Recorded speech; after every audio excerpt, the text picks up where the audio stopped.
What's up, my Essential Unit? It's Essential Man here. So this is my review of Raw is War for the 31st of March 1997. This episode of Raw was way better than the Raw after Main 13. This episode of Raw was in a small town. I'm guessing it's a small town in Illinois. It's outside of Chicago. I'm gonna butcher the name of the town in Illinois. I think it's called Peotra, Illinois. Anyway, yeah, they did a recap from the previous episode of Raw from the previous week. Bret Hart turned heel, attacked Shawn Michaels. I forgot to mention that. Bret, mentioned about Shawn might be in a gay magazine. I think Shawn says, how do you know it's a girl magazine?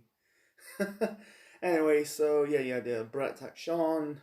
And then moving on to the first match to kick off this episode of Monday Night Raw. So the opener to kick off this episode of Monday Night Raw. This is for the European Championship.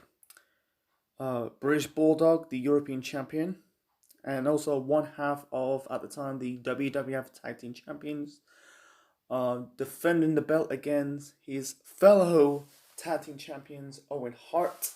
In my opinion, this is match of the night. It was a good technical wrestling match. I feel like one more of the match they kind of hit like someone. I think it was Owen or Bulldog kind of suplex one of them onto the ramp of the stage. Not near the stage, but kind of on the ramp side. It was a good technical style wrestling. A lot of near falls. And there was a referee bump. I think it was Earl Hebner who took that referee bump. Owen's trying to hit Bulldog with the chair, but Bulldog, I think he kicked Owen in the gut, trying to hit Owen with the chair. Then all of a sudden Bret came out of nowhere. I think he choked Bulldog with the chair. Basically just calming down, trying to be the peacemaker. Bret stopping Owen and Bulldog fighting each other. And this is the start of the new Hart Foundation. So Bret basically cut a promo, says this is what the people wanted to see. Brother. I think he said like Americans don't know meaning about family values. I think he said like they established the history as brother against brother, and he brings brings up like Bret's previous match with Bulldog, the 1992 SummerSlam match, or they turn us against each other, because at the time Bulldog's married to Bret's sister Diana, and then he goes towards Owen. Owen was kind of like broke down. It's funny that it's the first time in years that Owen and Bret are together. Put their differences aside. They had that rivalry in 1994. It brings up like I'm the reason. Yeah, there were USA, really a small, slightly USA chant, and Bret just said, "Yeah, USA," kind of shoot down the fans a little bit. Bret said to Owen that I'm the reason why you're in the WWF, and Bret says, "Go ahead and laugh." He brings up like, Owen got picked on by a school teacher. I love you, and then Owen broke down in tears. It's just basically it's just like America, Americans, all they want to see is brother against brother, so they hug it out. So and then this was the start of the new Hart Foundation. The original Hart Foundation was a tag team between Bret and Neidhart, and then they end up adding new members. I think it was a month or two. They added Brian Pillman and Jim Deon from Neidhart. Very underrated faction in my opinion. In WWE history, because it may has to do with basically Owen's like widow Martha.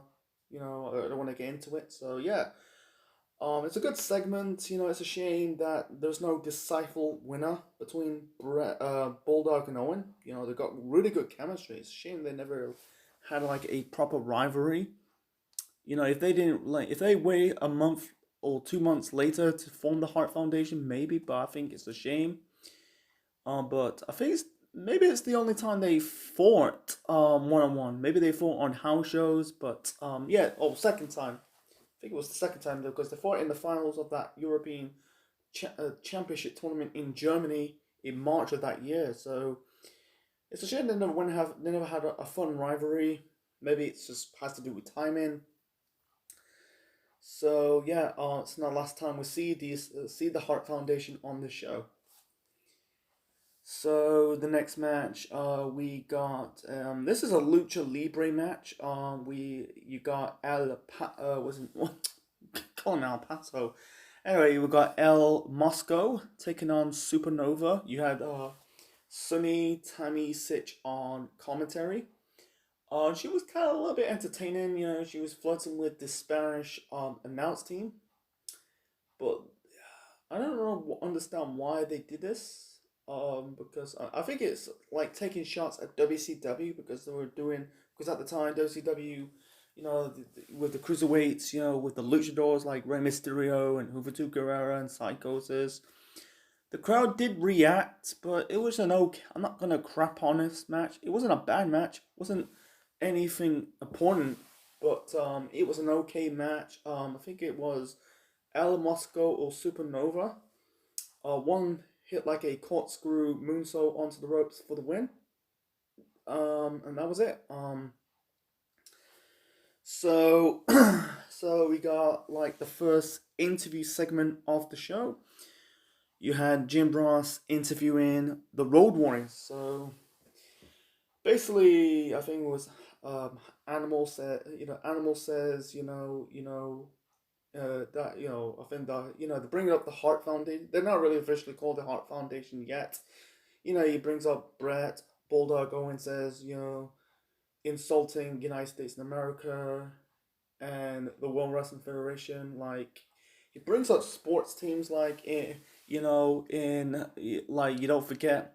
No one remembers the losers. When you're in an NFL team, you're trying to work as a team to win the Super Bowl. When you part of an NBA team, people remember the Chicago Bulls. I think at the time, I think they were the top team in basketball. I think at the time they had Michael Jordan. I think it was Michael Jordan. And then he brings up when you're in a baseball team, people remember the baseball champions. And when you were in the World Wrestling Federation, I try to keep it short and simple because I'm trying to refer what they're saying. So some parts are a little bit rambling, but it brings up people remember the number one as the WWF Tag Team Champions. We're gonna say like because the Road Warriors are the number one contenders for the Tag Team Champions because like the Tag Team Champions were Bulldog and Owen Hart. So yeah, Animal says they're gonna bring the tag team titles back to Chicago.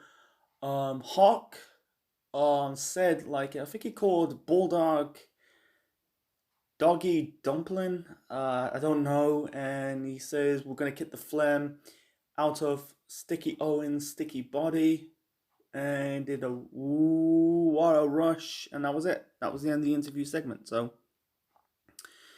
So the next match we got Jesse James, the future Road Dogg, taking on Jerry Fox with the Honky Top Man on commentary. This was just a squash match, Jesse James, the future Road Dogg, hit the pop handle slam for the win. And then you got basically Honky Top Man wants, Jesse James to be like his manager for him. He offered him the guitar.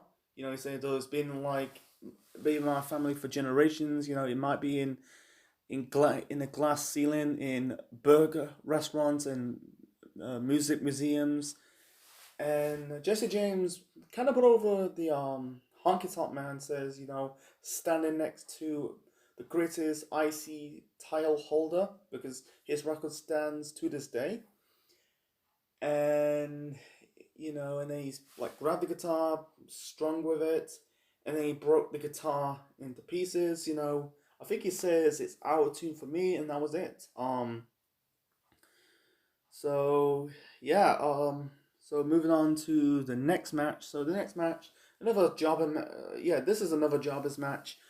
We got Savio Vega and Crush represent the Nation of Domination, taking on Adam O'Brien and Rod Bell. Jesus Christ. Anyway, just a typical squash match. During this match, you had the announcers. Basically, they had this phone call interview with Shawn Michaels. I think after Brett attacked him the previous week on Raw. I think he said he wants to show up next week to confront Bret Hart. Anyway, yeah, the Nation of Domination got the victory. And that was it. I don't like this first version of the Nation of Domination. I like the second Nation of Domination's version of it. With The Rock and the Mark Henry and the Godfather. So they end up kicking out both. I think it's later I think in a few months' time they kicked out. Yeah, they kicked out both Crush and Savio Vega. They end up forming their own factions. Faction warfare. That'll be later on in the year. That expire what AEW is doing right now. Savio Vega formed Los Boricuas, and Crush formed the Disciple of the Apocalypse. And then we got this segment between Paul Bearer and The Undertaker. Basically, he wants Paul Bearer to Undertaker to take Paul Bearer back. I'm trying to keep it short and simple. I don't want to get any more details of it. Get to the point type of. You don't get my drift. Anyway, so Paul Bearer says about like hold you back, blah blah blah. He didn't really say blah blah blah, but I'm trying to get to the point. So he said like I'll let you be the man you was today. He brings all like you should be World Wrestling Federation champion years ago because of me. And he calls out the Undertaker, and then there was a casket. You thought that all mankind's in the casket because they call him the next In Your House show, Revenge of the Taker. I thought it was called it in Hell, but that was the May In Your House show, not the April In Your House show. Anyway, so Undertaker came down.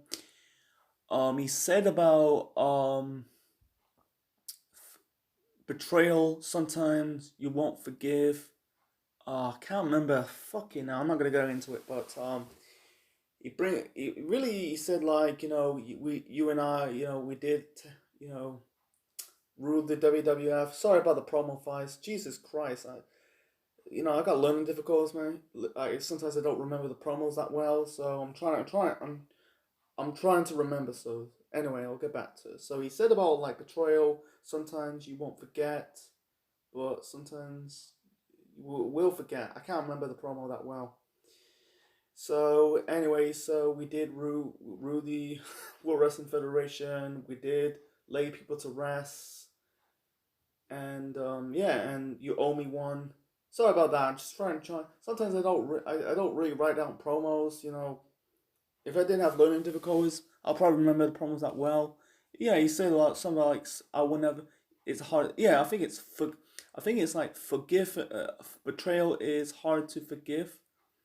So I'm gonna reveal what he's saying. Like sometimes I forgive you. We did rule the World Wrestling Federation. So anyway, so Undertaker give Bearer the World Wrestling Federation title belt, and then on sudden is a ruse. Take a Dax Paul Bearer, and then also then Mankind came from the ring apron and shot the fireball in the face of the Undertaker. I wish they had like, if I was booking this, I'd rather have like it's a ruse of Paul Bearer. You thought like I'm gonna you gotta take me back, but instead I wish they did that, like take you back, shake hands, and all of a sudden Mankind throwing the fireball inside the ring. But that's just me. But it was good. It was setting up the this match at Revenge of the Taker in 2 more weeks. Or yeah, 2 more Raws after that.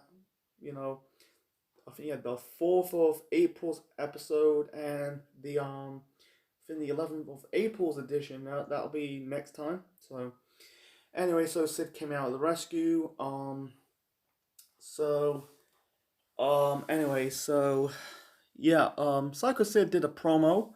This was after the attack between Mankind throwing the firebolt in the face of the Undertaker. You know, part cahoots playing possum, not possum, but playing. You know, it's a massive rouge for Paul Bearer, and you can tell Undertaker was not really buying into Paul Bearer's bullshit. It's not about the Undertaker's promo. It's can't remember. It's just what it is. It's the whole betrayal. Sometimes betrayal is hard to forgive. Basically, just I'm referring to. Sometimes you have to forgive him. Sometimes something like that.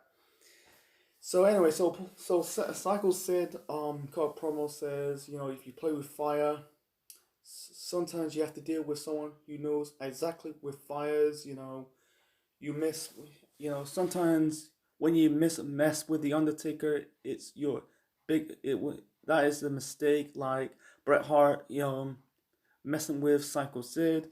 He did put over the Undertaker, says at WrestleMania 13, Undertaker was a bad man. And then he kind of whispered a bit, says like when you play fight with the Undertaker, you're gonna burn in hell, and that was it. So moving on to the next match. So the next match we got Hunter Hearst Helmsley, the future Triple H, taking on Goldust. Okay match. You had China. I think you had I think it was Helmsley suplex Goldust onto the ramp, and then you got China watching on the stage. Um, Goldust was going for his finisher. What's it called? The final call. It's called. But and suddenly China get into the ring, kick Goldust in the gut. The match ended in disqualification, and then Triple H, Hunter, he's soon to be called Triple H. He'll be Triple H later on in the year, in the early weeks, the early months of D-Generation X. Anyway, so Helmsley and China beat down Goldust, no Marlena. I'm guessing like selling the effects of China's bear hug at WrestleMania 13. Anyway, so you got the referees and Pat Patterson trying to break up, Helmsley and China. And then I think Helmsley attacked Pat Patterson. Pat Patterson is the future stooge of Vince McMahon. That'll be in 1998, the following year. So Pat Patterson attacked Helmsley, and then China, like she's freakishly strong, power out the bunch of referees, attack Helmsley. Not Helmsley. Pat Patterson, sorry. And then you got Goldust, came back, Irish whipped Helmsley outside the ring, and that was it. Yeah, it was just more filling up the still continuation of this rivalry between Goldust and Hunter Hearst Helmsley. So moving on to the this is technically the final segment of this final interview segment of this Raw. You had Vince McMahon interviewing Stone Cold Steve Austin. We haven't saw Austin since the match with Bret Hart at Mania 13. He was not quite getting over yet. You could tell people were starting to cheer for Austin. Not like he's not quite over it, but he's on that same direction. I'm trying to keep it short and simple. Otherwise, so like I said, I don't remember the promos that well. I don't.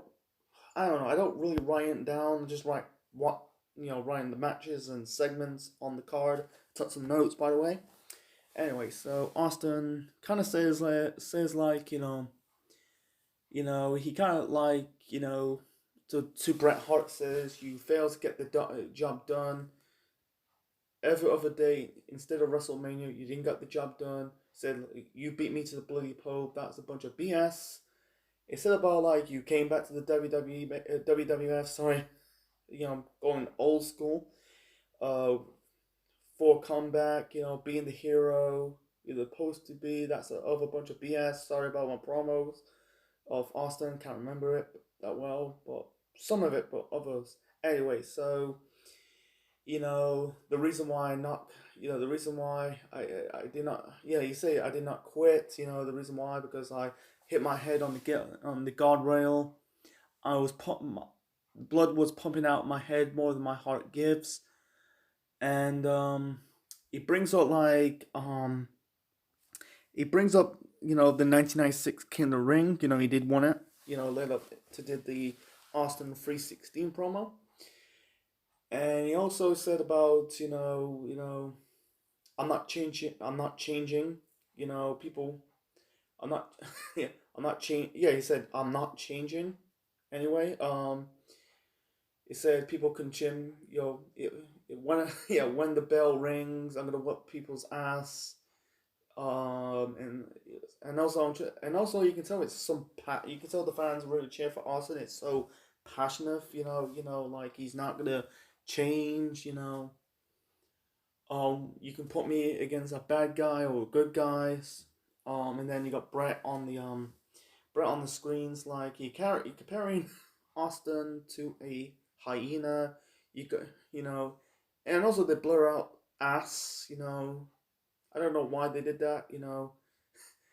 People people think me treat me like a was it a circus was it a circus act or a jack or a jackass. Yeah, the bleeped out ass.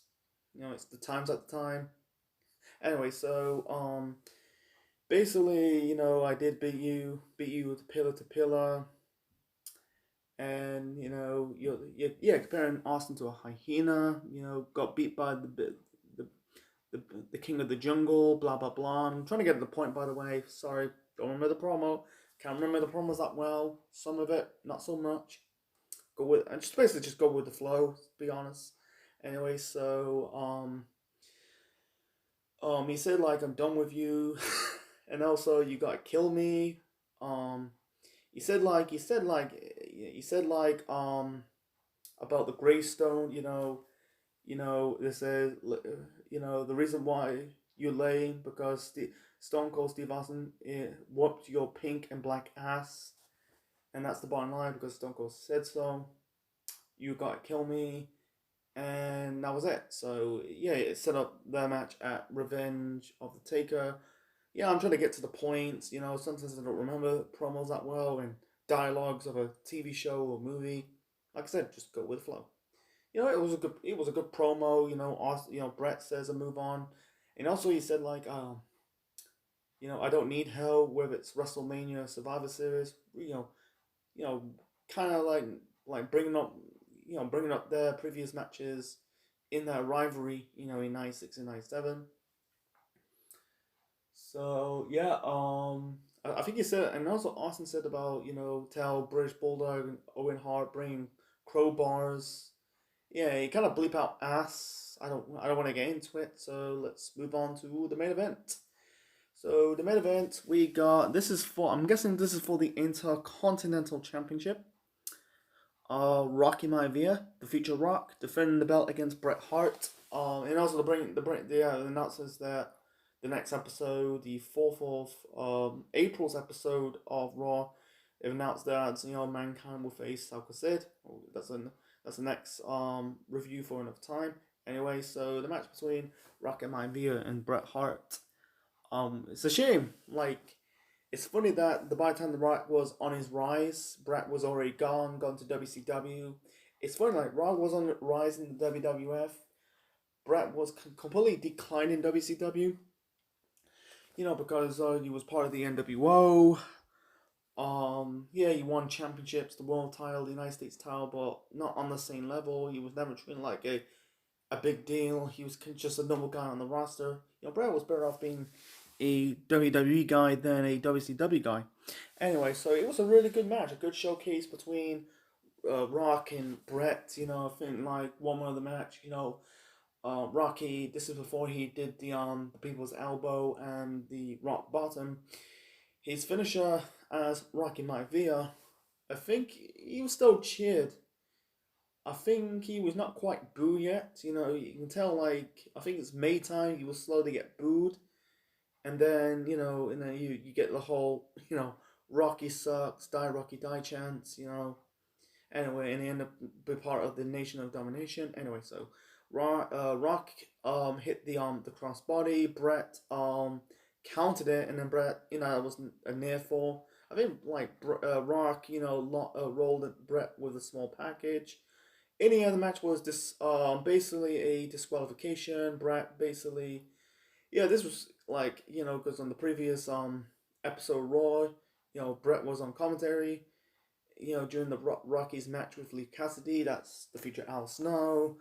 And Brett attacked Rocky to set up this match on this episode of Monday Night Raw. So Brett locked in the figure four leg lock on the ring post. Sorry, excuse my bit of a tongue twisting moment. He locked in the figure four leg lock onto the ring post, and that caused a DQ. And then Austin came to the rescue, but the numbers no, sorry, never tongue twisting moment, by the way. And then the numbers game catching up with Austin with Owen and Bulldog and Brett being down Austin, and then the numbers game equalized with the Road Warriors came to the rescue, and then the Hart Foundation. They're not really called the Hart Foundation, but Brett, Owen, Bulldog left through the barricade, and that was that. So that was the way to end the show. It's really cool to reviewing this Raws from the past compared to watching Raw right now. I don't really watch Raw right now. I watch the clips. It's just like a chore to watch. 3 hours anyway. So my final rating for the 31st of March episode of Monday Night Raw. I give it an 8 now. I'm gonna give it an 8.5 out of 10. Or fuck it, I give it 8 out of 10. This was a good show, better than the Raw after Mania's Raw from the previous week. You had the match of the night for me. Despite of the known contest, was Bulldog and Owen for the European title. That led to the formation of the New Heart Foundation. The El Moscow Supernova match was okay. Austin's promo was good. Mankind throwing the fireball Undertaker was good, Nothing terrible on the show.